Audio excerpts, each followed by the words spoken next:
Welcome to Factopia. Today we're stepping into one of the most surprising, bubbly, and slightly steamy traditions of the ancient world, Roman public baths. Yes, the Romans didn't just rule empires, build roads, and wear sandals that somehow still look fashionable today. They absolutely loved going to the baths. And trust me, this wasn't your quick, jump in, jump out, don't slip on the tiles kind of bath.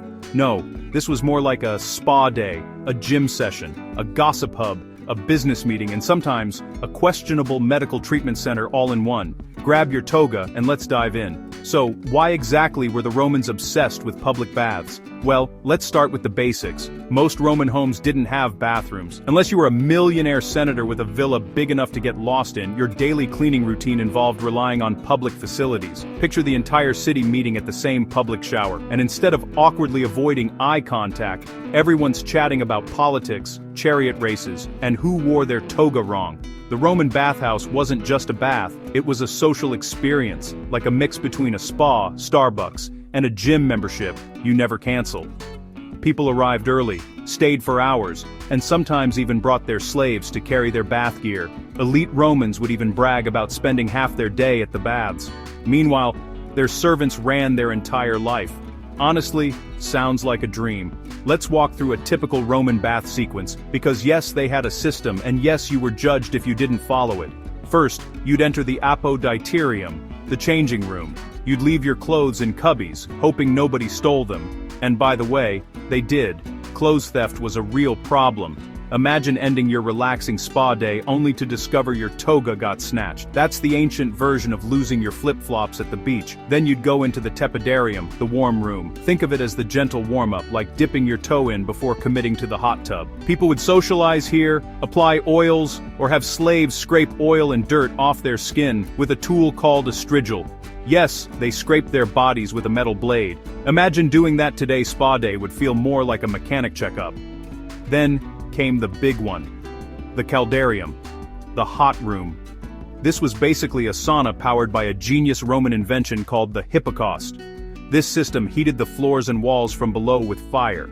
Imagine the ancient version of underfloor heating, except instead of electricity, it was run by people shoveling wood into furnaces all day. It's the ancient world's hottest job, literally. Inside the caldarium, people sweated buckets. They loved it. It was supposed to be good for health. But don't forget, you're sweating with dozens of strangers in steam, with no ventilation system invented yet. So, aroma was definitely part of the experience. After sweating like a gladiator in a metal armor suit, it was time for the frigidarium, the cold plunge. Romans believed the shock was refreshing and healthy, although many probably screamed internally the moment they touched the water. Roman authors describe it as invigorating, which is ancient speak for absolutely freezing. Now let's talk about the other activities happening at the baths. Because honestly, it wasn't all about hygiene.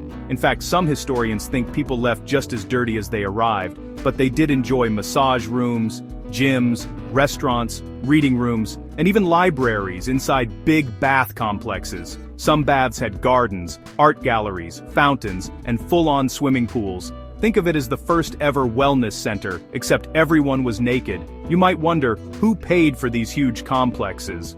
Well, wealthy politicians did because sponsoring a public bath made them popular. Building a bath was basically the ancient equivalent of a modern politician opening a community center and saying, "Look at me.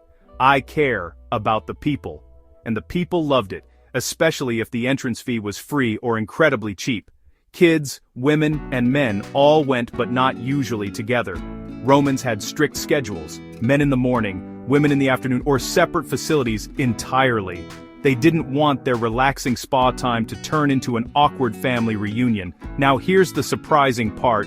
Roman baths were also used for medicine. Doctors sometimes prescribed bath visits for illnesses, claiming the steam and oils could fix everything from sore muscles to bad moods. Does it work? Well, science says maybe, but something tells me the relax and gossip for 6 hours part helped more than the steam.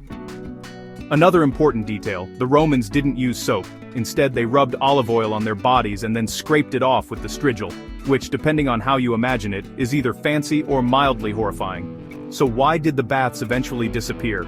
There are several reasons. First, after the fall of the Western Roman Empire, resources to maintain giant heated complexes dried up. Second, they required tons of water, wood, and manpower. Third, early medieval Europeans decided that public bathing was suspicious and maybe even sinful. Imagine telling a Roman, bathing is sinful, and watching them pass out from pure shock. But the Romans left a legacy.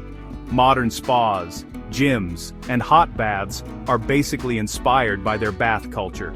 In fact, some Roman baths still stand today, like the famous ones in Bath, England, and they're still filled with water. Although experts strongly advise against swimming in them, unless you want an ancient bacteria surprise. What made Roman baths so special wasn't just cleanliness, it was community. They believed that relaxing together, sweating together, and laughing together made society healthier. And in a way, they weren't wrong. So next time you enjoy a hot shower or a trip to the spa, remember, you're participating in a 2,000-year-old tradition. Just be glad nobody's scraping your back with a metal blade anymore. Thanks for watching Factopia. If you enjoyed this dive into ancient Roman hygiene and their surprisingly luxurious spa culture, don't forget to like, share, and subscribe to support our channel. Your support means the world to us and helps us keep bringing you awesome content from the past and beyond. See you in the next video.